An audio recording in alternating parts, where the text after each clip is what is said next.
ऐसे पल में एक छोटी सी चीज़ से ज़िंदगी बदल जाती है। थोड़ी देर पहले मैं मेजर जनरल था और चंद सेकंडों में मैं लेफ्टिनेंट कर्नल बन गया। मेरी खुशी महोदया से 5 सेकंड भी बर्दाश्त नहीं हुई, लेकिन मुझे इस बात का कतई दुख नहीं है क्योंकि इसने आप सबके चेहरों पे भी मुस्कान लाई है और यही हमारा जीवन के प्रति लक्ष्य और सोच होनी चाहिए। आप लोगों ने आज इस मंच से साहित्य, दर्शन, नृत्य, अभिनय से जुड़े लोगों की बातें सुनी, अपने अपने क्षेत्र में उत्कर्ष तक पहुंचे हीरोज़ को देखा और अब मैं आपका तारुफ कराऊंगा real life hero L Sarita Devi से, जिनकी ज़िंदगी संघर्ष, संघर्ष और संघर्ष इसी से होकर गुजरी है। मैं सरिता जी का हार्दिक अभिनंदन करता हूं इंदौर की इस लिट चौक में। Thank you so much Sarita ji, आप यहाँ पे आए। You are one of the heroes, you are one of the persons that I also personally look up to. Thank you so much, have a seat. आपके boxing career के बारे में सरिता जी थोड़ी देर में बात करेंगे। सबसे पहले दर्शक ये जानना चाहेंगे कि एक खिलाड़ी बनता कैसे है। आप सबसे पहले हमको अपने बचपन के बारे में बताइए कि आपका बचपन कैसा था। खिलाड़ी जो है माँ के अंदर से ही जब पैदा होता है वही से ही मतलब है। तो मैं बचपन में मैं खेल कूद बहुत पसंद था, लेकिन मणिपुर में उस दौरान बहुत सारे प्रॉब्लम था इंसर्जेंसी का। तो मेरा जो गांव है एक छोटा सा गांव है हिल के पास, तो सिटी से 3 किलोमीटर पैदल जाके, तो वहीं पे मैंने मेरा जो गांव का नाम है थौबाल डिस्ट्रिक्ट, इम्फाल से 30 किलोमीटर। तो मैं रोज़ देखते थे इंसर्जेंसी, जैसे मेरा जो गांव है हिल के पास है, तो रोज़ मेरा घर पे आते थे, 50 लोग खाना खाते थे। तो हम लोग को भी पसंद नहीं है, फिर भी हम खिलाना पड़ते थे। तो रोज़ उसको देखते देखते देखते मुझे भी एक दिन वैसे बनना है, ऐसे मेरा दिमाग में था। लेकिन मुझे खेल कूद बहुत पसंद था, लेकिन कोई गाइड करने वाला नहीं था। मेरा पापा जो है, मैं 12 साल 13 साल स्टार्ट उस टाइम में मेरा पापा गुजर चुके थे। तो घर पे बहुत सारे प्रॉब्लम था। हम भाई बहन 8 है, मैं 6 नंबर पे है। तो घर पे पापा का भाई भी, पापा अकेले थे, तो मम्मी हाउसवाइफ है। पापा गुजरने के बाद एकदम घर बुरा हाल था। तो रोज़ मैं घर पे 50 लोग आके खाना खाते हैं, इंसर्जेंसी लोग आते हैं, तो खिलाना पड़ता था। तो रोज़ मैं बंदूक पकड़ते थे, देखते थे। फिर मुझे भी उस दौरान ऐसे हम लोग को ऐसे फीलिंग देते थे, हम अपना देश में, हम इंडिया में हम ज़बरदस्ती शामिल किया है, तो हम इंडिया से अलग रहना है। वही था मेन हमारा। हमने बचपन में वही सुना, वही देखा और उसकी बीच में हमने पाला बड़ा है। तो रोज़ वो देखते देखते मुझे एक दिन मुझे भी वो लोग जैसा रोज़ मुझे को बहुत प्यार से बुलाते, तो मुझे अच्छा लगता था ये लोग से बात करना, वो लोग का हेल्प करना। धीरे धीरे मुझे हेल्प करने लगे। मुझे स्पोर्ट्स तो पसंद था, लेकिन स्पोर्ट्स में क्या कर सकता है, लाइफ में आगे बढ़ सकता है, अपना देश का नाम रोशन कर सकता है, तो कोई गाइड करने वाला नहीं था। तो कोई प्लेटफॉर्म नहीं था तो देने वाला कोई। तो मैं धीरे धीरे ये लोग के साथ मैं काम करने लगे। मैं दूसरा जगह में बंदूक ट्रांसफ़र करना, मैं हेल्प करने लगे धीरे धीरे, क्योंकि उस टाइम में लड़की अंदर में बंदूक छुपा के लेकर जाते तो कोई चेक नहीं करता था। सार है सामने, आप भी चेक नहीं करते। तो मैं हेल्प करते रहते थे। तो एक दिन मेरा भाई ने पता चल चुके थे, तो मुझे मारा। आज के बाद ये लोग आएंगे भी, तुम उसके सामने नहीं, क्योंकि मैं बहुत एक्टिव था, ये लोग भी पसंद था, मुझे लेकर जाना चाहता था। तो भाई बोला आज के बाद तुम वो लोग के सामने नहीं जाएंगे। तो मैं दिल में बहुत दुखी भी था, पापा गुजर चुके हैं और पापा की यादों में अंदर में दम घुटे रहते थे। तो किसको शेयर करूं, फिर मम्मी का तकलीफ देख नहीं पा रहे थे। तो फिर मैं पूरा भैया ने मारने के बाद मैं 1 हफ्ता घर पे खाना नहीं खाया। फिर उसके बाद मुझे मेरा भाई जो 4 नंबर था, मेरा भाई है ब्रदर, तो उसने ताइक्वांडो खेलने के लिए मुझे एक मेरा गांव से 9 किलोमीटर पैदल जाके एक जगह है, वहाँ पे मैं लेके गया, तो वहीं से मैंने स्पोर्ट्स स्टार्ट किया। तो इसका मतलब है कि भाई की पिटाई हमेशा बुरी नहीं होती। हाँ। आप देखिए इस देश का सौभाग्य देखिए कि भाई की पिटाई ने एक मिलिटेंट बनने की तरफ जा रही लड़की को एक ऐसा मुक्केबाज बना दिया जिसने भारत का नाम पूरे विश्व पटल पर चमका दिया। तो आप लोगों में से जिसके बड़े भाई बहन ने कभी 2-4 चपत प्यार में या गुस्से में भी लगा दी हो, आप इससे सबक ले सकते हैं कि हो सकता है उसके पीछे उनकी जो मंशा है वो आपका भला करने की, और उसको अपने दिल से तुरंत निकाल के बाहर फेंक दीजिए। तो अब ये तो कहानी हुई आपके बचपन की, और जैसा कि सब लोगों को पता होगा, जिन लोगों ने भी आपके बारे में कुछ थोड़ा बहुत भी पढ़ा है, कि आपका बचपन बहुत संघर्ष में, बहुत स्ट्रगल में बीता। लेकिन स्ट्रगल में तो बहुत बच्चों का बचपन निकलता है। सब तो एल सरिता देवी जैसा नहीं निकल जाते ना आगे। हर आदमी की जिंदगी में एक ऐसा मोड़, कोई ऐसा मोमेंट आता है जब उसको लगता है कि मुझे ये स्पोर्ट खेलना है। अभी आपने बोला कि आपको आपके भाई ने 9 किलोमीटर दूर पैदल जाकर ताइक्वांडो खेलने के लिए सिखाया। फिर बॉक्सिंग आपके दिमाग में कहाँ आया? इसका जवाब मुझे मालूम है, लेकिन मैं जानना चाहता हूँ और दर्शक जानना चाहेंगे कि बॉक्सिंग के प्रति आपके दिमाग में पहली सोच कब आई? मैं जब ताइक्वांडो खेलना शुरू किया, जो मेरा दिल के अंदर जो जल रहे जो आग है वो ख़त्म नहीं हो रहे थे। कुछ कमी जैसा फील हो रहे थे, मैं कुछ अच्छा नहीं लग रहा था। ट्रेनिंग तो कर रहे हैं लेकिन मुझे मेरा शरीर चाहिए थोड़ा टफनेस। तो शायद वही मैं ठीक से मेरा जो शरीर है पहचान नहीं पा रहे हैं, लेकिन मैं कुछ तो कमी था, बहुत दुखी था, खुश नहीं था मैं। तो धीरे धीरे मैं ताइक्वांडो खेलते, फिर ताइक्वांडो के बाद मैं ताइक्वांडो खेलते खेलते कुंफू का टूर्नामेंट में पार्टिसिपेट करने के लिए गए थे मैं। तो मेरा एक सीनियर है, आप लड़की का वहाँ पे मणिपुर में नॉर्थ ईस्ट कम्पिटिशन हो रहे हैं, तो आपको खेलने का मन है तो आप ट्रायल दे दो खेलने के लिए। तो मैंने ट्रायल दिया, फिर सिलेक्शन भी हो गया, खेला। तो उस दौरान में एक कोच मिला, उससे मेरा लाइफ पूरा चेंज हुआ है। जो कोच, जब कोच मिलने के बाद, आप इबोमचा सिंह की बात कर रही हैं? नहीं, और दूसरा कोच है, उससे पहले वो कुंफू का कोच था। मेरे को बात करने के टाइम में मेरे पापा जैसा फील हुआ, उससे बहुत मोटिवेट मिला। तो फिर मैंने ताइक्वांडो वगैरह छोड़ चुके थे, फिर कुंफू में खेलने लगे। फिर तो मुझे ऑलरेडी ताइक्वांडो खेलने के बाद मेरा पाँव बहुत अच्छा चलते थे। कुंफू में हाथ भी चाहिए, पाँव के साथ साथ हाथ भी मारना पड़ता है। तो हाथ का कोई मतलब इतना आता नहीं था, तो मुझे इम्प्रूवमेंट लाना है, हाथ का इम्प्रूवमेंट। तो मुझे बॉक्सिंग ज्वाइन करना। तो कोच साहब बोला, सरिता अभी लड़की लोग का बॉक्सिंग शुरू हो रहा है, आपको खेलना है? पूछा। तो मैंने बोला सर चलो देखना है मेरे को। फर्स्ट टाइम मैं इम्फाल में एक साई सेंटर है, वहाँ पे सारी बोमसा है, वहीं पे मैं लेके गए, मेरा जो कोच साहब है उसने। तो फर्स्ट टाइम मेरे लाइफ में बॉक्सिंग देखा है। तो दो लड़का स्पायरिंग कर रहे थे, एक हेड गियर पहन के, एक ने रेड हेड गियर पहना, एक ने ब्लू पहना। तो उस दौरान हेड गियर का जो कलर है निकल के रेड पसीना आ रहे थे।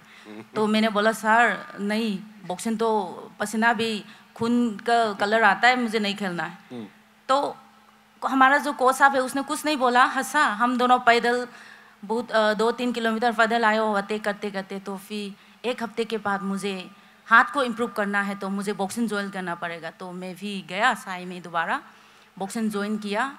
बॉक्सिंग ज्वाइन करने के बाद मुझे बहुत अच्छा लगा। और भी जो मेरा जो दुखी था पापा गुजरने का, घर पे जो कमी देखा, और गांव में इंसर्जेंसी का जो प्रॉब्लम है, वो वही गुस्सा सा अंदर था, जो बॉक्सिंग में ज्वाइन करने के बाद सब निकल चुके थे। वो एग्रेशन को बाहर निकालने का एक जरिया मिला आपको?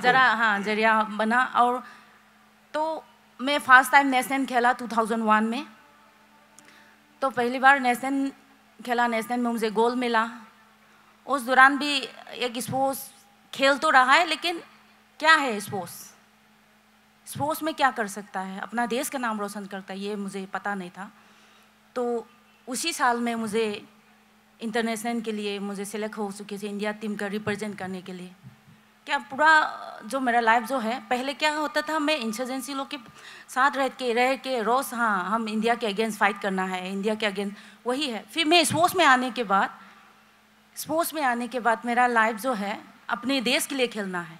तो फर्स्ट टाइम मैं बैंकॉक में एशियन चैम्पियनशिप खेलने के लिए गए थे, मैं थाईलैंड में। तो लाइक एक छोटा सा गांव से निकल के मैं बैंकॉक तो पहुंच, लाइक मैं सपना लग रहा था, रियल नहीं लग रहा था। मैंने उस दौरान एयरपोर्ट में पहली बार फ्लाइट में बैठा और बैंकॉक एयरपोर्ट पहुंच गया, तो मैंने नीचे टच करके था, हाँ मैं सच में जमीन पे सही है, हाँ जमीन में टच करके देखा, हाँ सच में मैं बैंकॉक तक तो आ चुकी।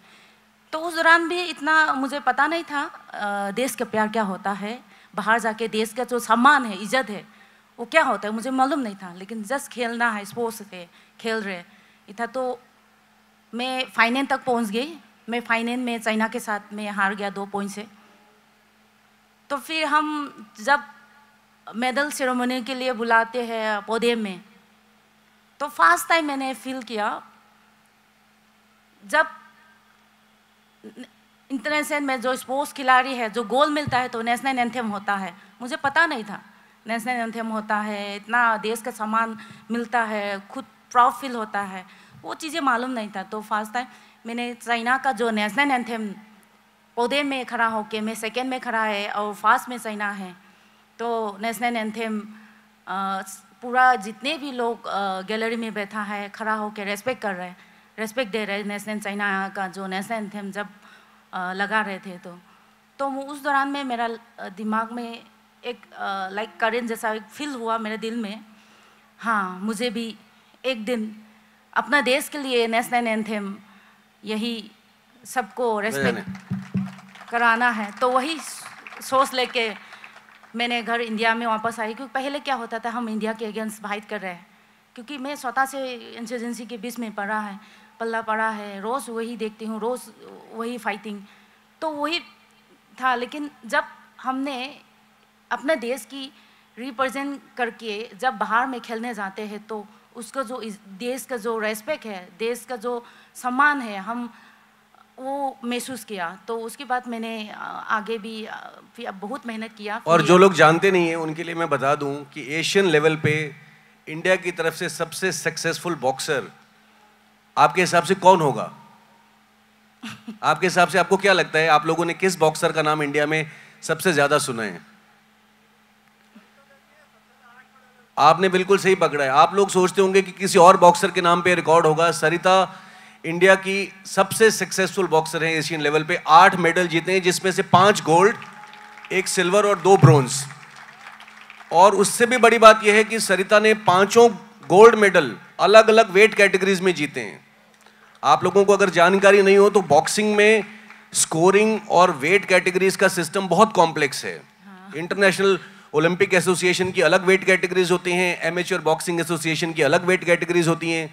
और एक आदमी या एक महिला बॉक्सर जिसका वेट मान लीजिए मिसाल के तौर पर अगर 60 kg है नॉर्मल कंडीशंस में, तो कंपटीशन में जाने से पहले वो वेट तोड़ते हैं। आप सोचिए, आपको अगर 4 या 5 kg वेट कम करना पड़े, उसके लिए आपके शरीर में कितनी कमजोरी आएगी। हम लोग आमतौर पे क्या करते हैं, जब भी कोई बॉक्सर या हाल फिलहाल में कोई रेसलर अपना कोई इवेंट हार जाता है तो हम लोग बोलते हैं कि ये बेकार है। हम लोग इस बात को समझ नहीं पाते हैं कि उस बॉक्सर ने अपनी वेट कैटेगरी बनाने के लिए अपना वेट तोड़ा है। उस वेट को तोड़ने से उसके अंदर कमजोरी भी आती है। कई बार बॉक्सर और रेसलर बीमारी की हालत में भी इवेंट्स में पार्टिसिपेट करते हैं।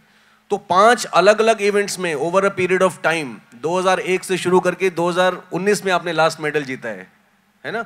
आप सोचिए 18 साल के इस दौर में उन्होंने 5 अलग अलग वेट कैटेगरीज में कभी वेट बढ़ाया, कभी वेट कम किया, कभी अपने किसी और साथी बॉक्सर को एडजस्ट करने के लिए किसी और कैटेगरी में भी लड़ना पड़ता है।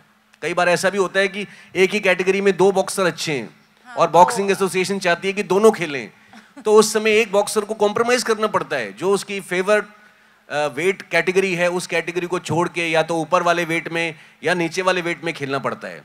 और आप सोचिए कि ये कॉन्टैक्ट स्पोर्ट है, एग्रेसिव वायलेंट स्पोर्ट है।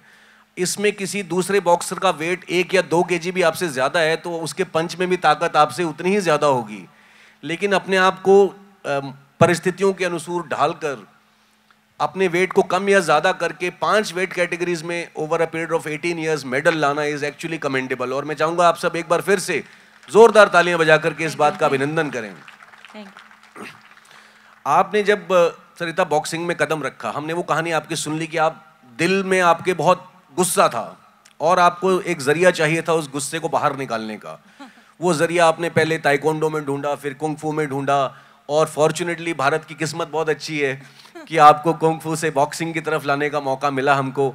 मतलब हमको से मेरा मतलब है कि आपके साथ उस समय जो भी आपके कोच गाइड थे, ये सब श्रेय उनको जाता है। लेकिन फिर भी आपको क्या लगता है कि आप एक सक्सेसफुल बॉक्सर बनी, इसके पीछे आप किस किस को इसके लिए श्रेय देना चाहेंगे? आपको क्या लगता है कि इसमें किस किस का कितना कितना योगदान रहा? सबसे पहले तो मैं मेरा पेरेंट्स को बोलना चाहती हूँ। मेरा माँ ने बहुत स्ट्रगल किया है, मेरी मम्मी ने। रात का खाना, जैसे मान लो मैं कल सुबह इम्फाल में ट्रेनिंग के लिए जाना है, तो मैं 3 किलोमीटर पैदल आते थे गांव से गाड़ी पकड़ने के लिए, फिर इम्फाल तक बस में जाते थे। तो बस के लिए मुझे कम से कम 10 रुपया चाहिए। तो 10 रुपया मम्मी के पास समटाइम्स नहीं होते थे, तो हमारा जो कल का जो खाना बनाने का जो चावल है वो निकाल के दूसरे को भेज देते थे। उससे पैसे से मेरे को इम्फाल में खेलने के लिए मुझे भेजते थे।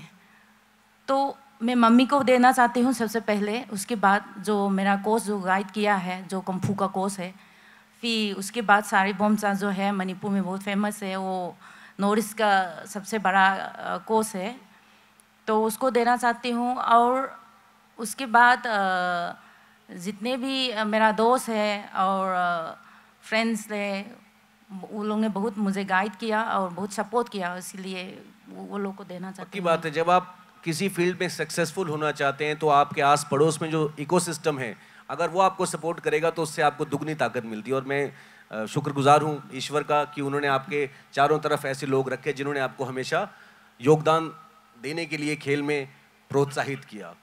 अब मुझे ये बताइए कि आपने जितने मेडल जीते, अगर मैं उनकी चर्चा करने लगूँ तो मेरे पास ये पेज पूरा भरा हुआ है। मैं पहले सोच रहा था कि शायद मैं सरिता जी ने जितने मेडल जीते हैं इन सबको याद कर लूँगा कि कितने मेडल जीते हैं, लेकिन मैं आप सबके सामने एक्सेप्ट करता हूँ कि इन्होंने इतने मेडल जीते हैं कि मैं याद भी नहीं कर पाया। अब मैं आपसे ये जानना चाहूँगा कि इतने सारे मेडल्स में से आपका फेवरेट मेडल कौन सा है? कौन सा मेडल ऐसा है जिसको जीत करके आपको सबसे ज़्यादा खुशी हुई? मैं सबसे ज़्यादा खुशी मिले 2005 में first time world championship medal मिला। मैं रूसिया में हुआ था वो, क्योंकि उस दौरान मैं बहुत स्ट्रगल में था। मैं मम्मी का हालत भी देख नहीं पा रहे थे, तो फैमिली बहुत बुरा हाल में था। तो मैं चाहती थी कैसे हेल्प करे मम्मी को। लेकिन मैं इंडिया के में तो रहती हूँ, खाना पीना फ्री है, लेकिन मेरे लिए खर्च चाहिए, पॉकेट मनी चाहिए। मैं किससे ले लूँ? मम्मी का बुरा हाल है, मम्मी को बोल नहीं सकती और बहुत दुखी था मैं।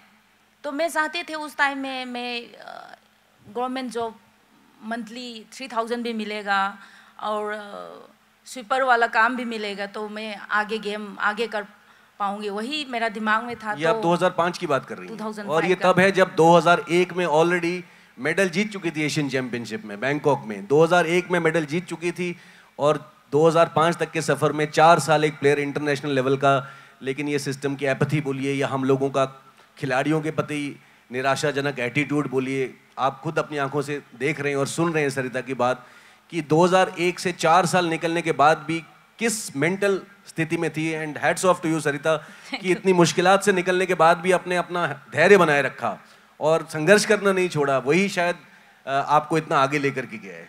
तो उस टाइम में मैं रूसिया से जब बहुत मेरा लास्ट मैच था, लास्ट कंपटीशन था, जब इस कंपटीशन में मैं मेडल मिलेंगे तो गवर्नमेंट जॉब भी मिलेगा, तो मैं आगे और गेम कर सकते हैं। नहीं तो मेरा पास और भी आगे स्पोर्ट्स को करने के लिए नहीं था, ख़त्म हो गया था मेरा करियर, स्पोर्ट्स करियर ख़त्म होना ही था। तो मैंने एक अपना दिल में ही इस कंपटीशन में मैं मेडल मिल गया, तो गवर्नमेंट, क्योंकि मैं अफोर्ड नहीं कर पा रहे हैं आगे और खेलने के लिए, तो मुझे भगवान का आशीर्वाद मिल चुके थे, तो वर्ल्ड चैम्पियनशिप में मेडल मिली। तो उसके बाद मणिपुर गवर्नमेंट मुझे मणिपुर पुलिस डिपार्टमेंट में SI में जॉब दिया।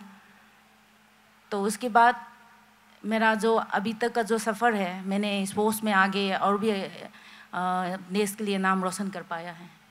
इससे बड़ी बात मैं सोच नहीं सकता कि आप, जब मैंने इनसे पूछा कि आपके इस इवेंट को जीत के सबसे ज़्यादा खुश हुई, तो मुझे लगा कि सरिता ज़रूर बोलेंगे कि मैं वर्ल्ड चैंपियनशिप गोल्ड जीत करके सबसे ज़्यादा खुश हुई थी या एशियन चैंपियनशिप का गोल्ड जीत कर सबसे ज़्यादा खुश हुई थी। लेकिन ये परिचायक है इस बात का कि इन परिस्थितियों से निकलकर ये आज हमारे सामने बैठी हैं। यानी कि वर्ल्ड चैंपियनशिप ब्रोंज जो है वो एक्चुअली इनके लिए सबसे ज़्यादा इंपॉर्टेंट था, बिकॉज उस एक मेडल पर इनके आगे का खेल जीवन टिका था। और एक बार फिर से मैं ईश्वर का धन्यवाद करता हूँ कि उस समय जो इनकी सबसे बड़ी ज़रूरत थी वो ज़रूरत पूरी हो सकी इस देश में, और इससे बड़ी कोई बात हो नहीं सकती। अब अचीवमेंट्स की बात हो गई, तो अगर आप अलाउ करें तो कुछ एक कंट्रोवर्सीज भी आपके बॉक्सिंग करियर में हुई है। और मेरा साथ शुरू से ही कंट्रोवर्सी रहता है, मैं ज़्यादातर फाइट करते रहते हैं ना। देखिए, मुक्केबाज और मुक्काबाज में कोई बहुत ज़्यादा फर्क नहीं होता है। मुक्केबाज जो प्रोफेशनल फाइट करता है उसको मुक्केबाज बोलते हैं, और मुक्काबाज वो है जो जुझारू प्रवृत्ति का आदमी है। तो सरिता, ये इसमें तो कोई शक नहीं है कि आप जुझारू प्रवृत्ति की हैं। आपकी जो पहली कंट्रोवर्सी जिसके बारे में मैं डिस्कशन करना चाहूँगा, उसको मैं लाइव टेलीविजन पर देख रहा था, और आपने जो एक्शन किया, आज मैं यहाँ लोगों के सामने बैठा हूँ और आप बैठे हैं इसलिए नहीं बोल रहा हूँ मैं। मुझे लगता है कि सचिन तेंदुलकर या विराट कोहली से ज़्यादा मैं आपकी रिस्पेक्ट करता हूँ। मेरी बहुत बड़ी खुशकिस्मती है कि गौतम सर ने जब मुझे इन्वाइट किया इस इवेंट के लिए और उन्होंने बताया कि मैं आपका इंटरव्यू लूँगा, तो मेरे अंदर खुशी की लहरें जो है ना वो आसमान से ऊपर थी। तो जिस इवेंट की मैं बात कर रहा हूँ, ये इवेंट हुआ था 2014 इंचोन एशियन गेम्स में, और उसमें सरिता और साउथ कोरिया की ही बॉक्सर थी पार्क जी ना, उनके बीच ये मैच हुआ। और वो मैच हम लोग देख रहे थे, क्योंकि मैं हमेशा स्पोर्ट्स इवेंट्स को फॉलो करता हूँ। आज जिस गाड़ी से हम अभी इधर आए उसमें मेरे साथ एक जर्नलिस्ट महोदय भी थे। उन्होंने, जब मैंने उनसे बातचीत की तो उन्होंने पूछा कि आप क्या करते हैं, तो मैंने बताया मैं सेना में हूँ। जब मैंने पूछा आप क्या करते हैं, तो उन्होंने बोला मैं फ्रीलांस जर्नलिस्ट हूँ। आपने मुझे देखा नहीं, मैं रोज़ टीवी पे आता हूँ न्यूज़ चैनल्स में। तो मैंने उनसे कहा कि मैं न्यूज़ चैनल्स कम देखता हूँ, लेकिन स्पोर्ट्स चैनल ज़रूर देखता हूँ। तो सरिता का वो मैच मैं देख रहा था और मुझे 100% यकीन था कि सरिता उस मैच को जीत गई हैं, क्योंकि उस मैच में सेकंड राउंड में इन्होंने एक बार उसको नीचे भी गिरा दिया। स्टैंडिंग 8 काउंट बॉक्सिंग में जब आप बॉक्सर को नॉकआउट कर देते हैं और रेफरी उसको काउंट दे देता है, इतना सब होने के बावजूद जो जजेस थे उन्होंने सरिता को हरा करके पार्क जी ना को विनर डिक्लेयर कर दिया। और उसके बाद सरिता ने गुस्से में आकर के, और गुस्से के साथ साथ भावनाओं से विभोर होकर के, आंसुओं से बहती हालत में जब अवार्ड सेरेमनी हुई तो अवार्ड लेने से इनकार कर दिया। मैं चाहूंगा कि सरिता, आप उस समय आपके दिल में क्या चल रहा था जब आपके साथ पहली बार वो रिजल्ट डिक्लेयर हुआ, और दूसरी बार जब आपको वो मेडल पहनाया गया, तब आपके दिल में क्या चल रहा था, वो बताइए दर्शकों को। मैं क्योंकि वो फर्स्ट टाइम नहीं था मेरा लाइफ में, आगे भी बहुत कर चुके थे। तो ऐसे इंडिया के अंदर में स्पोर्ट्स में भी बहुत गंदा पॉलिटिक्स होता है, तो मैंने बहुत स्ट्रगल करके खुद को, दिल को संभाल के, हाँ आगे नेक्स्ट करके मैं एशियन गेम्स 2011 में एशियन गेम्स फर्स्ट टाइम आया था। उस टाइम में भी मैं खेलना था, सिलेक्शन मिल चुके, लास्ट मोमेंट में किसी और को भेज दिया। तो हम इस पे भी डिस्कशन करेंगे। मुझे वो भी मालूम है कि 2010 में क्या हुआ था। अब आप लोग सोचेंगे कि बड़े कंट्रोवर्शियल इशू पे डिस्कशन शुरू हो गया है, लेकिन एशियन गेम्स वाले पे बाद में ही बात करेंगे। पहले 2010 वाले इवेंट पे बात करते हैं, क्योंकि तब भी मैं स्पोर्ट्स फॉलो करता था। और आप लोगों को अब जानकर हैरानी होगी, 2010 में जब एशियन गेम्स के लिए नेशनल ट्रायल्स चल रहे थे, तो सरिता का मैच हुआ मैरी कॉम के साथ, और सरिता उस ट्रायल में मैरी कॉम को हराकर she was selected to represent India in those Asian games. लेकिन हाँ, आपकी तालियां इस बात का परिचय है कि आप लोग सरिता की जीतने से खुश थे, लेकिन आउटकम कुछ और निकला। इस मैच के बाद क्या हुआ कि मैरी कॉम ने कंप्लेंट किया कि क्योंकि वहाँ मीडिया मौजूद थी और बाहर के लोग मौजूद थे, इसलिए उसमें जो एडजुडिकेशन है, यानी रेफरीज जो है, उन्होंने जजमेंट ठीक से नहीं दिया। और क्या आप मान सकते हैं कि खेलों में ऐसा कभी होता है कि एक बार मैच खत्म हो गया तो वो मैच रीमैच कराया जाए, लेकिन वो रीमैच कराया गया क्लोज डोर्स में, यानी उसमें किसी को आने की परमिशन नहीं दी गई। और उस मैच के बाद फिर ये डिक्लेयर किया गया कि उस मैच में भी मैंने बहुत बुरी हालत से मारा है, लेकिन जितने भी उस टाइम में जो ऑफिसिटिंग जो बैठा है रेफरी जजेस, वो भी अभी बोलता है उस ट्रायल में आपने मारा है। मैंने बोला सर अभी मत बोलो, उस टाइम में आप क्या कर रहे थे, आप डिसीजन सही देना चाहिए। तो उस मैच के बाद Mary Kom represented India, and I would say that though that was also India's gain, but the way she was treated that was definitely India's loss. Because अगर जैसे सारी जिंदगी सरिता ने किया कि एक वेट छोड़कर दूसरे वेट में गई, दूसरा छोड़ के तीसरे में गई, तो इस केस में भी मुझे ऐसा लगता है पर्सनली कि ऐसा हो सकता था कि अगर आपको लग रहा है कि दोनों बॉक्सर बराबर के हैं, टक्कर के हैं, तो आप एक बॉक्सर को जो पहले मैच में हार गया था उसको किसी दूसरे वेट में खिला सकते थे, ये हो सकता था। लेकिन अब जो होना होता है उसको कोई टाल नहीं सकता। हाँ। और वही बात है जो आपने कहा कि आगे बढ़ना जिंदगी का लक्ष्य होना चाहिए। तो अब दोबारा वापस आते हैं पहले वाले केस पे। 2014 में, जब 2014 में इंचोन एशियन गेम्स में आपके अगेंस्ट डिसीजन गया, उस समय आपके दिमाग में क्या चला? तो उसकी वजह से मैं इतना साल, फिर 4 साल मुझे इंतज़ार करना पड़ा एशियन गेम्स के लिए। 4 साल के दौरान मेरा एक मैं ऑलरेडी 2008 में मैं शादी हो चुकी थी। मेरा एक 2012 के बाद में मेरा एक बच्चे थे। 2013 में मेरा एक बेटा हुआ है। तो बेटा होने के बाद मैं 3 मंथ्स के बाद मैंने धीरे धीरे ट्रेनिंग शुरू किया, क्योंकि एशियन गेम्स है, कॉमनवेल्थ गेम्स है 2014। तो मैं 6 मंथ्स के बाद मैं बच्चे से अलग हो चुकी थी। मैं इंडिया के में ट्रेनिंग कर रहे थे, तो बहुत मेहनत किया, क्योंकि मुझे भी एशियन गेम्स खेलना है और कॉमनवेल्थ गेम्स में मेडल देना है। तो एशियन गेम्स से पहले कॉमनवेल्थ गेम्स आया। कॉमनवेल्थ गेम्स में सिल्वर आया। तो डिलीवरी के बाद फास्ट मेरा कंपटीशन था। डिलीवरी से पहले सब लोग बोलते हैं लड़की है, अभी बच्चे हो गए, नहीं खेल पाएंगे आगे और परफॉर्म नहीं कर पाएंगे। तो मेरा एक चैलेंज भी था, मुझे परफॉर्म करना है। बच्चे वो भी बॉक्सिंग, अब तक डिलीवरी के बाद बॉक्सिंग, तो बहुत टफ था। तो मैंने वो चैलेंज एक्सेप्ट किया और मैं आगे बढ़ा और कॉमनवेल्थ गेम्स में मेडल मिला। फिर एशियन गेम्स आ गया, तो उस दौरान कॉमनवेल्थ गेम्स का ट्रेनिंग चल रहे थे और अब एकदम इमीडिएटली अब तक डिलीवरी के बाद मैंने ट्रेनिंग धीरे धीरे शुरू किया। तो मेरा शरीर में थोड़ा वीकनेस आया, और क्योंकि मेरा विन पावर की वजह से मैं ट्रेनिंग ले रहे थे, क्योंकि मुझे एशियन गेम्स खेलना है, कॉमनवेल्थ गेम्स खेलना, वही था मुझे। बाकी गेम में तो मैंने अपने देश के लिए नाम रोशन कर चुके हैं, गेम्स में मैंने किया नहीं। तो गेम्स को इंडिया रिप्रेजेंट करके नाम रोशन करना, अपने देश के लिए मेडल लाना है। तो मेरा हाथ में 10 दिन पहले इंजरी आ चुकी थी, मेरा जो अभी सर्जरी हो चुकी थी। तो उसमें लिगामेंट टूटा था, मुझे पता नहीं है। तो उसके साथ मैंने कॉमनवेल्थ गेम्स खेला, फाइनल तक पहुंचा और मेडल। फिर मुझे सर्जरी करना था, तो फिर डॉक्टर ने बोला आपको सर्जरी की ज़रूरत है। तो मैं बोला सर नहीं, अभी 1-2 महीना रुको, मुझे किसी भी हाल में एशियन गेम्स खेलना है। के बाद करेंगे सर। हाँ, सर्जरी एशियन गेम्स की बात करेंगे। तो एशियन गेम्स मेरे लिए बहुत मायने रखते हैं। तो एशियन गेम्स मेरे लिए मैंने पूरा बहुत मेहनत किया और पूरा फोकस रहा। माँ के लिए एक बड़ा सेक्रीफाइस था, बच्चे को फीडिंग से दूर रखना। तो उसके साथ साथ मैंने बहुत मेहनत किया है।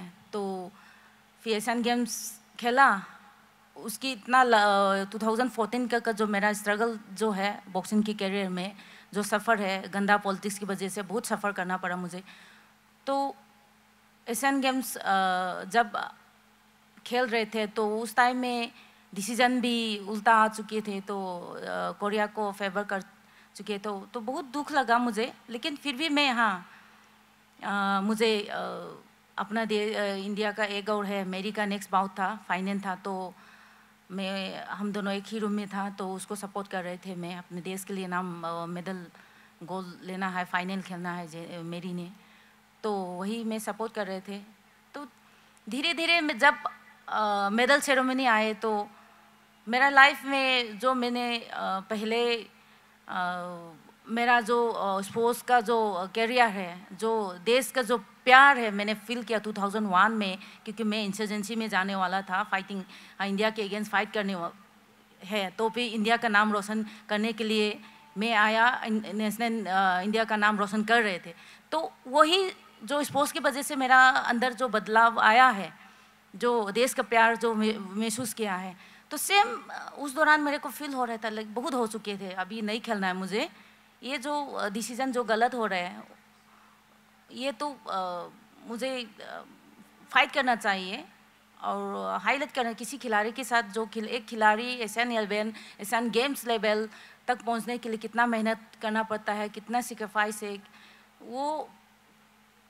वो देखते नहीं। एक सेकेंड में अपना मर्जी से गलत डिसीजन दे दिया। तो और मैं आपको बता दूं कि हमारी बॉक्सिंग फेडरेशन ने सरिता का शायद इतना साथ नहीं दिया उन इंसिडेंट में, लेकिन कोरिया की पब्लिक ने और खुद उस प्लेयर ने जो इनके खिलाफ वो मैच जीती थी, बाद में इनको इतना सपोर्ट किया और ये वायरल हुई ये चीज़ पूरी दुनिया में कि सरिता ने एक स्टैंड लिया क्योंकि उनके खिलाफ गलत डिसीजन लिया गया और उनको कोरियन पब्लिक ने फुल सपोर्ट किया। उन्होंने भी माना इस बात को कि हाँ शायद हमारा ही बॉक्सर हार रहा था और ये उनके स्टैंड लेने की वजह से ही हुआ, क्योंकि उनके अंदर वो हिम्मत थी कि वो स्टैंड ले सके। अगर और कोई प्लेयर होता तो वो शायद वो सोचता कि यार अभी मैं अगले इवेंट में भी खेलूंगा, अगर मैंने अभी कोई सख्त डिसीजन लिया तो हो सकता है मेरे ऊपर कोई बैन ही लग जाए, लेकिन बैन तो आपके ऊपर फिर भी लगा। उस दौरान में जितने भी हमारा ऑफिशियल जो गया है उसमें गट्स नहीं था हमारे लिए, अपने देश के लिए फाइट कर सके। तो फाइट करते तो डिसीजन भी बदल सकते थे, क्योंकि वो गट्स चाहिए। हम लोग जब हम बाहर इंडिया के लिए रिप्रेजेंट करना जाते हैं तो जितने भी हम लोग के साथ जो ऑफिशियल जाते हैं तो खाली विदेश में जाके घूम के आया, कुछ देख लिया, वो होना नहीं चाहिए। उस टाइम में वैसा ही था।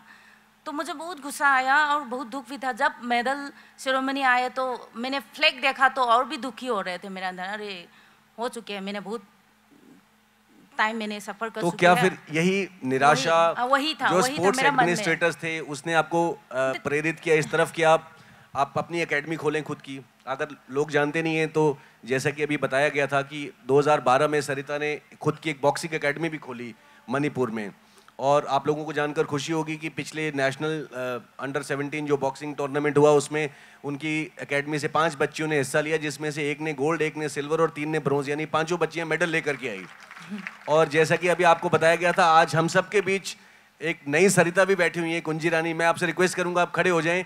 अभी अभी कुंजी स्पेन से वर्ल्ड जूनियर बॉक्सिंग चैंपियनशिप में गोल्ड मेडल लेकर के वापस आई हैं, और ये मैं कहूंगा कि कुंजी की तपस्या का फल तो है ही, साथ ही साथ सरिता ने जो गाइडेंस उनको दी है उसका भी नतीजा है। Thank you so much Kunji, we are all proud of you, thank you so much. तो अब मैं आपसे ये जानना चाहूंगा सरिता कि जब आपका ट्रांसफॉर्मेशन हुआ after covid from a player to a coach, अब आप कोच बन गई, तो अब आप मुझे बताइए कि अब आप जब बच्चों को तैयार करती हैं स्पोर्ट्स के लिए तो आप उनको कैसे तैयार करती हैं? बिकॉज आपने लाइफ में वो सब कुछ देखा है जो शायद आज के बच्चे नहीं देख पाएंगे। आप अगर 9 किलोमीटर पैदल चल के ताइक्वांडो और कुंफू सीखने गई, आजकल के बच्चों को शायद वैसा नहीं करना पड़ेगा, बिकॉज आज फैसिलिटीज पहले से बेटर हैं। और लोगों को मैं बता दूं कि मणिपुर एक ऐसा स्टेट है जिसने अपने आप को मिलिटेंसी और इंसर्जेंसी के गर्त से निकाला है, और आज मणिपुर में स्पोर्ट्स का क्रेज अगर मैं कहूं तो शायद मणिपुर के अलावा ऐसा क्रेज मैंने सिर्फ एक और स्टेट में देखा है, वो हरियाणा। आज आप हरियाणा में चले जाएं तो वहाँ हर बच्चा कोई ना कोई स्पोर्ट्स खेलना चाहता है, लड़के लड़कियाँ, और उसकी वजह यह है कि हरियाणा से बहुत सारे बॉक्सर्स और रेसलर्स निकले। और इसी तरह से मणिपुर में हम शायद बातों में ये बोलना भूल गए, मणिपुर में बॉक्सिंग के प्रति जो क्रेज शुरू हुआ वो शुरू हुआ जब 1998 में डिंको सिंह ने 82 गेम्स में गोल्ड मेडल जीता। सॉरी नॉट 82,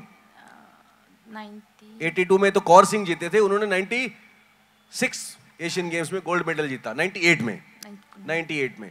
तो एक स्टेट में जब कोई खिलाड़ी उभर के आता है तो उस स्टेट में उस गेम के प्रति कल्चर पैदा होता है। आज मणिपुर स्टेट एक ऐसा स्टेट बन चुका है जिसमें से बच्चे बहुत सारे स्पोर्ट्स में आगे बढ़ चढ़कर हिस्सा ले रहे हैं, और इसमें सरिता जैसे जो आइकॉन्स हैं जिनके पास उस खेल को जड़ों से स्टार्ट करके टॉप तक जाने का एक्सपीरियंस है, उनका मार्गदर्शन, उनका जो योगदान है वो कैसे काम आएगा।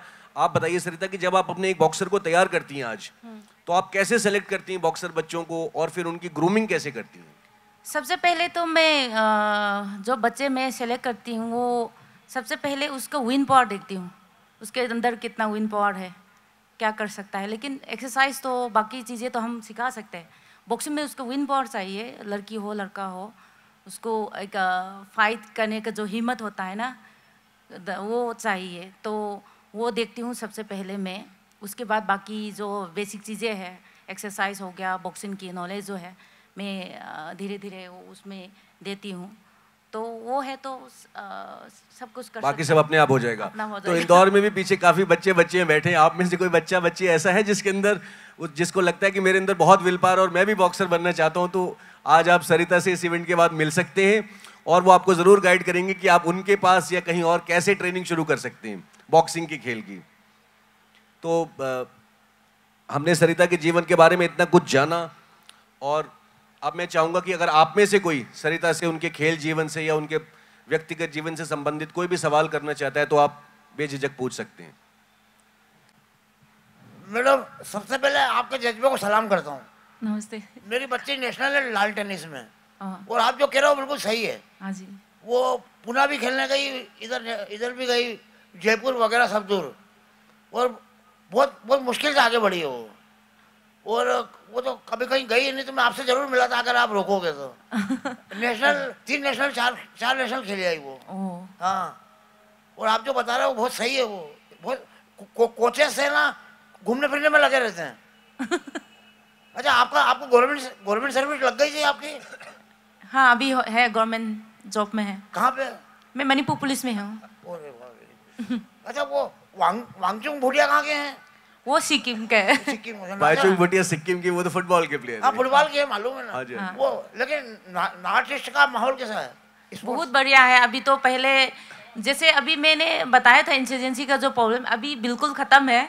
अभी कुछ वो प्रॉब्लम नहीं है मणिपुर में, बहुत शांति है। और आप ऐसा कीजिए कि एक इवेंट अभी गुवाहाटी में होने वाला है लॉन टेनिस का, हाँ, उसमें आपकी आप बिटिया जब जाएगी तो आप भी साथ आप में नॉर्थ ईस्ट जाइए देखे और नॉर्थ ईस्ट देखिए अच्छे से। हाँ, नॉर्थ ईस्ट का कल्चर देखिए कैसा है, कैसा रहता है, तो अब अच्छा रहेगा बहुत।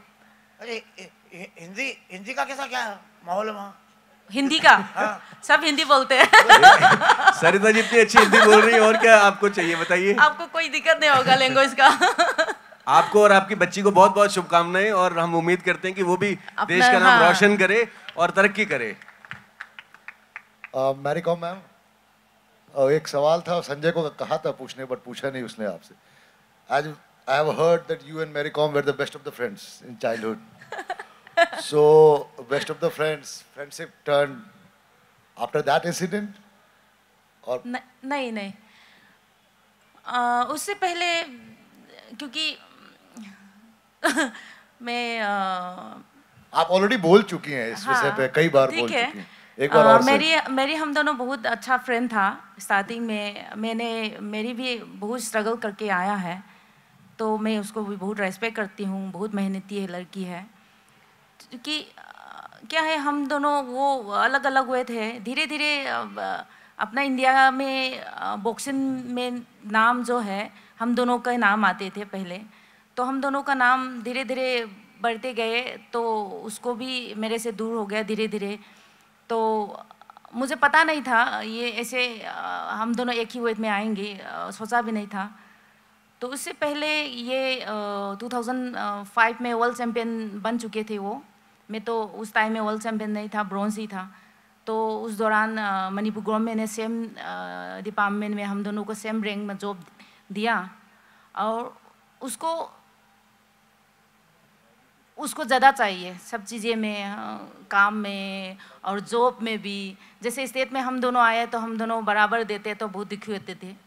तो उस दौरान से धीरे धीरे दूर हो गया। जॉब सेम हम दोनों एक ही रैंक में दिया, और इंसेंटिव वगैरह देते तो गवर्नमेंट उसको देते थे, घर भी देते थे, तो उसको थोड़ा रहता था, और ज़्यादा ऐसे उसका मन में था, तो उस वजह से दोनों दूर हो गया। तो अभी तो हम दोनों एक, वो भी 3 बच्चे का माँ है, मैं भी एक मैच्योरिटी बढ़ गया, तो अभी ठीक ठाक है, सही चल रहा है। कभी कभी हाल चाल पूछती हूँ, और जो भी है तो बड़ा अच्छा लगा है सुन के कि आपने अब पैचअप कर लिया है। एक कहावत है इस दुनिया में कि प्राप्त ही पर्याप्त जब आप समझ लेंगे, यानी जो आपको मिला है उसमें संतुष्टि करना सीखेंगे। ज़्यादा की चाह होनी चाहिए, लेकिन आप उसके पीछे अगर आंखें बंद करके भागेंगे तो फिर मनमुटाव और अवरोह की स्थितियाँ उत्पन्न होंगी, और कुछ नहीं होगा। तो इस बात की हमें बहुत खुशी है, और हम ये उम्मीद भी करते हैं, क्योंकि आप दोनों इस देश के हीरोज़ हैं, आप भी और मैरी कॉम भी, इन देयर ओन राइट्स। और हम उम्मीद करते हैं कि पर्सनल ओपिनियन और पर्सनल रिलेशनशिप को छोड़ करके आप दोनों देश के आने वाली पीढ़ी को आगे ले जाने में मेहनत करेंगी, और हम श्योर कि मणिपुर से और देश के बाकी हिस्सों से भी स्पोर्टिंग टैलेंट निकल के आगे आएगा। और जिस तरह की प्रॉब्लम्स आपने फेस करेंगे because of coaching staff, administration, जजेस, जाएंगे नहीं, वो कुछ हमारी उम्मीद है कि वो शायद हमारे को अफेक्ट ना करे। हम यही चाहेंगे कि हमारे बॉक्सर्स को अफेक्ट ना करे। वो पाकिस्तानी हार जाए खराब स्कोरिंग से तो हमें कोई दुख नहीं होगा, लेकिन इंडियन बॉक्सर नहीं हारना चाहिए खराब स्कोरिंग की वजह से। नहीं, मैं एक चीज़ बोलना चाहती हूँ, लाइफ में लाइफ हम जब तक हम जिएंगे, कुछ ना कुछ तो रास्ते में मिलेंगी, दुख भी मिलेगी और खुशी भी मिलेगी, लेकिन हम उसको फाइट करना तो छोड़ नहीं सकते हैं ना। तो हम धीरे धीरे खुद को हिम्मत रख के फाइट करके आगे जाना है। तो वही है, मेरा मकसद भी यही है। अभी तक हम आगे बढ़ते रहे, और अभी मुझे एक ही मेरा सपने हैं, क्योंकि मैं एशियन गेम्स कमल एशिया का अच्छा बॉक्सर भी रह चुकी है, बेस्ट बॉक्सर भी रह चुकी है, लेकिन मुझे एक ही दुख था, मैं अपने देश के लिए ओलंपिक में मेडल नहीं ला पाया। वही ड्रीम मुझे मेरा एकेडमी से पूरा करना है, तो वही मेरा सपना है। हमारे ईश्वर से कामना है कि आपका ये सपना ज़रूर पूरा हो, क्योंकि आपका ये सपना पूरा होगा तो जितनी खुशी आपको होगी उतनी ही खुशी भारत के हर नागरिक को ज़रूर होगी। आई एम वेरी श्योर कि आपका ये सपना बहुत निकट भविष्य में ज़रूर पूरा होगा। और किसी भी श्रोता का कोई सवाल? हाँ जी प्लीज़।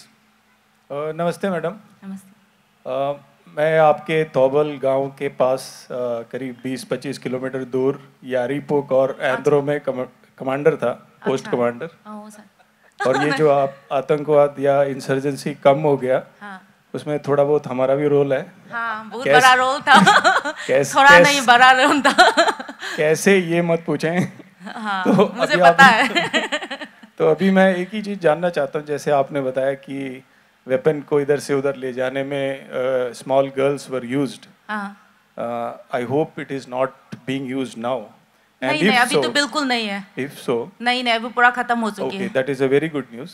सर्टेनली मैडम, आपका ये जो स्टेटमेंट है विच यू एक्सेप्टेड और you disclosed here will go long way to control any future prospects who would like to not to go into this line, ma'am. Thank you very much for this statement. मैं एक चीज़ और बोलना चाहती हूँ। ये चीज़ें ना पहले तो मैं डर लगते थे बोलने के लिए, क्योंकि अभी डर नहीं लगती, क्योंकि नहीं डर तो आपको सरिता कभी नहीं लगा। मैं बोलते नहीं, ऐसे चीज़ें हुआ है मेरे लाइफ में, मैंने कभी मतलब बोलते नहीं, क्योंकि अभी बोलना जरूरी है, क्योंकि हाँ, क्योंकि जब तक आप नहीं बोलेंगी जिनके ऊपर असर पड़ना चाहिए उनके ऊपर असर नहीं पड़ेगा। हाँ, तो बिल्कुल सही बात। उसको अवॉइड करने के लिए thank you so much. Thank you Sarita ji, thank you so much. और मैं उम्मीद करता हूँ एक बार फिर से कि सरिता जी जिस अगले मिशन पर निकली हैं उस मिशन में ईश्वर उनको कामयाबी दे। हम सब इस बात की कामना करते हैं कि जैसे सरिता ने देश का नाम देश विदेश में रोशन किया है, वैसे उनकी एकेडमी से निकलने वाले बच्चे भी भारत का नाम देश विदेश में रोशन करें। बहुत बहुत शुभकामनाएं और बहुत बहुत धन्यवाद सरिता जी। कोई और पूछना चाहता है सवाल? मैं क्लोजिंग एड्रेस एक बार फिर दूंगा, फिर आपको फिर सुनना पड़ेगा और मुझे कुछ सोचना पड़ेगा कि मैं और क्या बोलूं, है ना? कोई बात नहीं, आप पूछिए प्लीज। हाँ जी। Good evening ma'am. Good evening sir, मेरा क्वेश्चन था कि हमारी जो यंग जनरेशन है, तो छोटे छोटे टारगेट्स जब हमारे पूरे नहीं होते हैं तो हम बहुत इनडिसिप्लिन हो जाते हैं हमारी लाइफ में। तो मैम के जीवन में भी या सर के जीवन में भी ऐसे मोड़ आए होंगे कि जब आपने जो टारगेट फिक्स किए हैं वो अचीव नहीं कर पाए, तो आपका क्या माइंडसेट रहा होगा उसके बाद कि अब हम कैसे उस टारगेट को पूरा करने के लिए आगे बढ़े? तो वो हम मार्गदर्शन चाहते हैं आपसे। हाँ, तो एक आपने मान लो आप यहाँ तक पहुँचना है, एक ने माइंडसेट रखा है वहाँ तक में जाना है, तो आप मुझे वर्ल्ड चैंपियन बनना है, तो तैयारी करते रहे, लेकिन वर्ल्ड चैंपियन बन नहीं पाया। मेडल ब्रॉन्ज मेडल मिलके मुझे संतुष्ट करना पड़ा। लेकिन कभी कभी है ना, एक बड़ा एम रख के आप काम करेंगे ना तो लाइफ में कुछ बन सकेगा, क्योंकि वहाँ तक नहीं पहुँचेगी भी आप कुछ न कुछ तो आपको मिलेगा, बीच में अच्छा चीज़ें मिलेगा। लेकिन नहीं मिला है तो लेकिन इतना दुखी होने की कोई बात। हमने तो मेहनत किया ना, हमने तो पूरा जी जान लगा के वहाँ तक जाने के लिए कोशिश किया। तो आपका नाम क्या साथी? आपका नाम जान सकता हूँ? आपकी उम्र कितनी है? आप बस मुझे इतना बताइए। 25 ईयर ओल्ड। 25 साल उम्र आपकी। बहुत ही संजीदा और बहुत गूढ़ प्रश्न पूछा है इस बच्चे ने, 25 साल के नौजवान ने। मैं इसका आपको एक बड़ा सरल एग्जाम्पल के साथ समझाने की कोशिश करूंगा। मैं कोई दार्शनिक या व्याख्यान पढ़ने वाला आदमी नहीं हूँ। जैसे Sarita Asian Games champion, world champion बनी, इनके साथ जो बाकी खिलाड़ी होंगे, चाहे हमारे देश के चाहे दूसरे देश के, उन्होंने भी तो यही सपना देखा होगा ना। एक वर्ल्ड चैंपियन बनने का सपना लाखों बच्चों ने देखा होगा, लेकिन नियति को जो मंजूर है वो होता है। नियति, मेहनत, किस्मत सबका मिला जुला मिश्रण सफलता है। लेकिन सफलता की परिभाषा क्या है? सफलता आपके जीवन में आप सफल तब माने जाएंगे जब आप मेहनत करना नहीं छोड़ेंगे। और अगर आप अपने प्राइमरी एम तक नहीं पहुंच पाते हैं, जैसे सरिता ने कहा, इनके साथ बाकी बॉक्सर्स भी तो होंगे जो वर्ल्ड चैंपियन या एशियन चैंपियन नहीं बने, तो इसका मतलब ये नहीं कि वो सफल लोग नहीं हैं। ये गलत परिभाषा है। ये हमारे समाज की परिपाटी है कि हम मेडल विनर, फर्स्ट आने वाले को याद रखते हैं, सेकंड, थर्ड, फोर्थ, फिफ्थ आने वाले को भूल जाते हैं। लेकिन इसका असर उस सेकंड, थर्ड, फोर्थ या फिफ्थ आने वाले आदमी पर नहीं पड़ना चाहिए, क्योंकि जिस दिन 5वें नंबर पर आने वाले आदमी को ये लगा कि मैं तो कुछ नहीं बन पाया, तो फिर उसका जीवन वहां रुक जाएगा। मेहनत करते जाइए आप। ये कोई गारंटी नहीं कि जो आपने पहले एम सेलेक्ट किया था आप उस तक पहुंचेंगे। हो सकता है कोई इंटरमीडिएट एम, उससे अलग एम, उससे हट के एम, आपका वो एम जरूर पूरा होगा। अगर आप मेहनत करना नहीं छोड़ेंगे तो आप सफल जरूर होंगे। और सफलता का पैमाना सिर्फ आपके पास है। आपने तय करना है कि मैं यहां तक पहुंच गया तो सफल हूं या नहीं हूं। अगर आपको लगता है कि अभी भी सफल नहीं हूं तो और मेहनत कीजिए, एक दिन आप उससे और ऊपर के दर्जे की सफलता तक जरूर पहुंचेंगे, ऐसा मेरा मानना है। एक और ऐड करना चाहती हूँ, आपको खुद को सिंसियरिटी होना बहुत ज़रूरी है। जैसे आप काम कोई भी आप एम रख रहे हैं, टारगेट रख रहे हैं, खुद को सिंसियरिटी होना बहुत ज़रूरी है। खुद को सिंसियरिटी नहीं है तो आप जो टारगेट है, आपका जो पॉइंट है, पहुंचने में मुश्किल आएगा। तो हमेशा आपको सिंसियरिटी रहना बहुत ज़रूरी है। मुझे अभी भी कुछ हाथों में माइक दिखाई दे रहे हैं, लेकिन साथ ही साथ मुझे बाईं तरफ से भयंकर सिग्नल हो रहे हैं कि खत्म कीजिए, खत्म कीजिए। ओके, लास्ट सवाल। आप लेडीज को हम मना नहीं कर सकते, आपकी तरफ से आखिरी सवाल। इसके बाद यदि किसी का प्रश्न है तो आप पर्सनली मिल करके पूछ सकते हैं, please. Okay ma'am, my name is Vibhuti Rathore और मैं भी बॉक्सिंग खेलती थी। अच्छा। मैंने खेला है नेशनल्स तक। और मैम कोई क्वेश्चन नहीं है, but I am a fan girl of yours. थोड़ा ऐसा फैन मूवमेंट वाला मेरे लिए है कि मैं ऐसे आपको इतने सामने से बैठ के देख रही हूँ। तो thank you so much ma'am for making our country proud. And I would love to interact with you if you have a little bit of time for me. ठीक है, आइए हम बात करते हैं, कोई बात नहीं। Thank you so much, ma'am. Thank you so much. आपने क्यों छोड़ा वो जवाब मुझे पूछना था? मैम रीज़न बिहाइंड यही था कि एक टाइम के बाद फिर घर वालों को लगता है कि नहीं हो रहा है, फिर कोविड स्ट्रक हो गया, तो इस वजह से फिर वो नहीं कंटिन्यू हो पाया। नहीं, अच्छा। और तो अभी और आगे आप ट्रेनिंग ले सकते हैं, क्योंकि बॉक्सिंग ऐसी चीज़ है, मैं सभी लड़की को रिकमेंड करना चाहती हूँ। बॉक्सिंग ऐसी चीज़ें है, सेल्फ कॉन्फिडेंस बहुत आती है और सेल्फ डिफेंस भी बहुत बढ़ाता है, मतलब रहता है। तो मैं लड़की को रिकमेंड, सभी लड़की को मैं रिकमेंड करना चाहती हूँ, क्योंकि ज़्यादा लेवल हाई तक नहीं खेल पाए कोई बात नहीं, लेकिन सेल्फ डिफेंस के लिए आप बॉक्सिंग ज्वाइन करो। खेलिए जरूर, कुछ ना कुछ, बॉक्सिंग, ताइक्वांडो, कुंग फू, जिस भी गेम को आप खेलना चाहते हैं खेलिए जरूर। Thank you so much ma'am. Thank you so much. हंसते रहिए, खेलते रहिए। Thank you. जय हिंद। Thank you.